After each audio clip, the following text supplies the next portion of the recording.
अब हम लोग बात करते हैं इम्पैक्ट पैरामीटर क्या होता है। रदरफोर्ड के अल्फा वाले एक्सपेरिमेंट में एक टर्म होता है इम्पैक्ट पैरामीटर।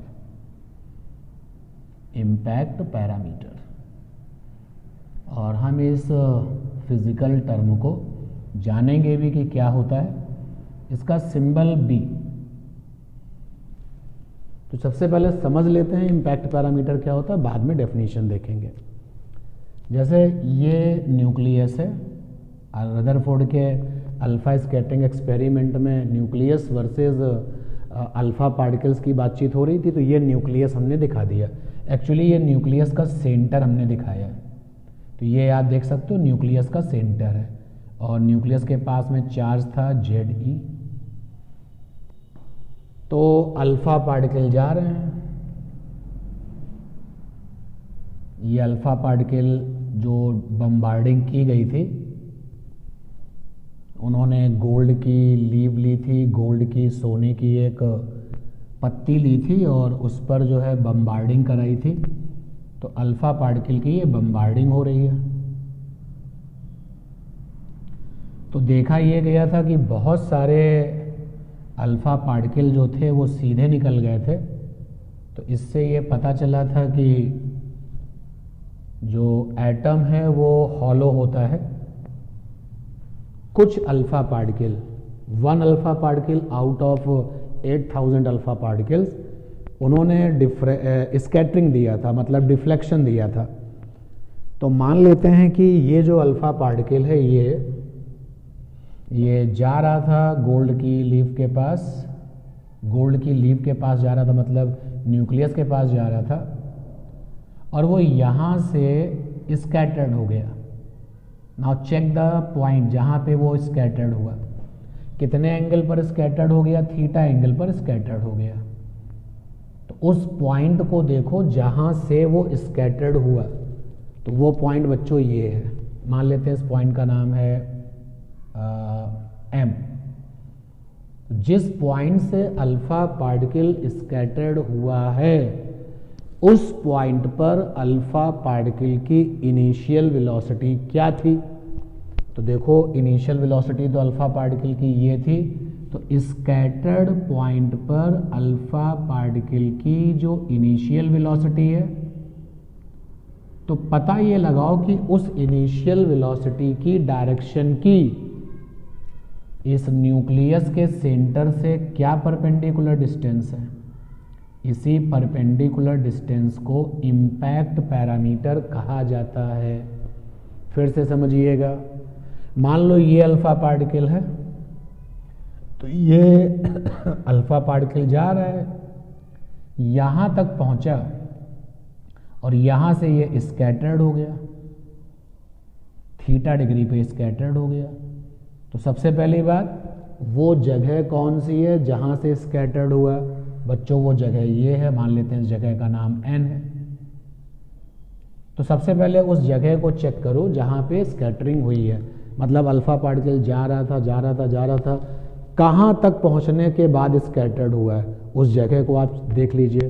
तो इस जगह पर ये N वो जगह है।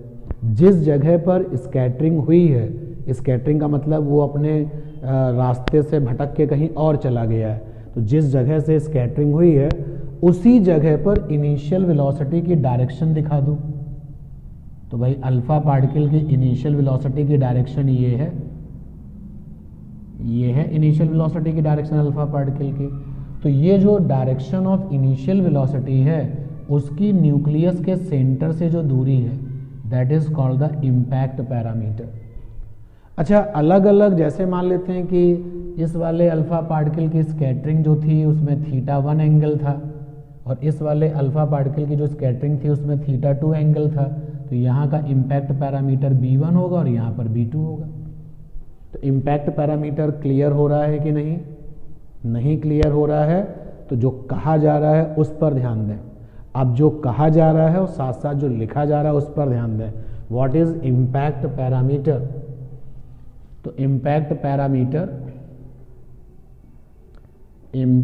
पैरामीटर क्या होता है। तो impact parameter is perpendicular distance of direction of initial velocity of alpha particle at scattered point from center of nucleus,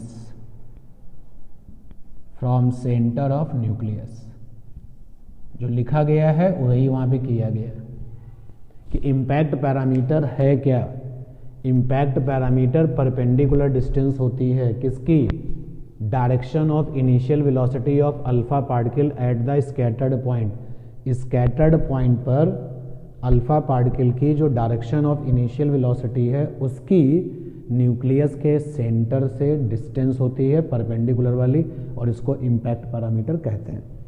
अब हम एक डायग्राम बनाते हैं जिसमें हम केवल एक अल्फा पार्टिकल लेते हैं और उसका स्कैटरिंग दिखाते हैं और साथ में इम्पैक्ट पैरामीटर दिखाते हैं। तो मान लीजिए कि ये आपका गोल्ड न्यूक्लियस है,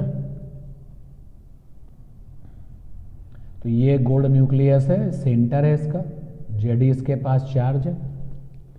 एक अल्फा पार्टिकल मजे से जा रहा था, अल्फा पार्टिकल चला, इसकी वेलोसिटी ये थी, आगे बढ़ता गया, कोई दिक्कत, उसने कहा कोई दिक्कत नहीं, अल्फा पार्टिकल और आगे बढ़ा, कोई समस्या नहीं, अल्फा पार्टिकल और आगे गया, कोई समस्या नहीं, और आगे गया, कोई समस्या नहीं।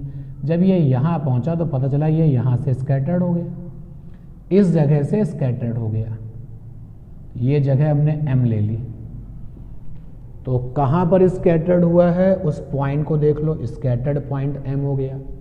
उसी स्कैटर्ड पॉइंट पर इनिशियल वेलोसिटी क्या है, देखो ये इनिशियल वेलोसिटी है भाई, ये अल्फा पार्टिकल की इनिशियल वेलोसिटी है, ये तो स्कैटरिंग के बाद वाली वेलोसिटी है, इसको नहीं लेना। तो एम पॉइंट स्कैटर्ड पॉइंट है, उस स्कैटर्ड पॉइंट पर इनिशियल वेलोसिटी की डायरेक्शन ये है, तो ये है डायरेक्शन ऑफ इनिशियल वेलोसिटी,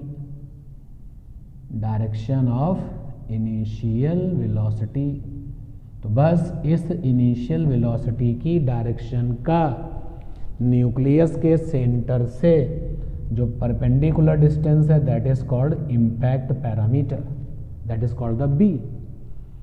और रदरफोर्ड ने इस इम्पैक्ट पैरामीटर को कैलकुलेट किया था, तो क्या निकल के आया था R naught cot theta by 2 is equal to 2b, जहां पर ये थीटा स्कैटरिंग एंगल है।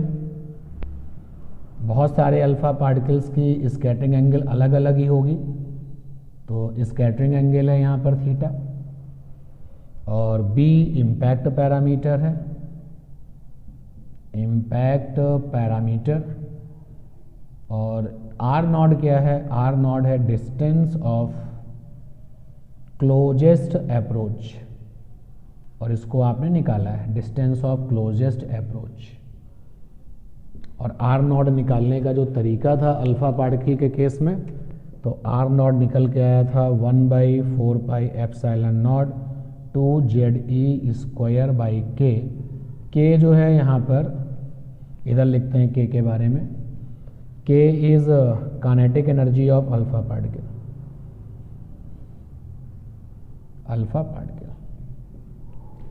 तो इम्पैक्ट पैरामीटर की जो डेफिनेशन थी, इम्पैक्ट पैरामीटर का जो मीनिंग था और इम्पैक्ट पैरामीटर को निकालने का जो फार्मूला है, ये सारा काम हम लोगों ने किया। तो अब इस पर आपको सीधे फार्मूला बेस्ड क्वेश्चंस मिलते हैं जो कि आप करते हैं। तो देखिए इम्पैक्ट पैरामीटर को, और कहीं कोई डाउट हो तो अभी पूछ सकते हैं आप हमसे, और बाद में भी पूछ सकते हैं।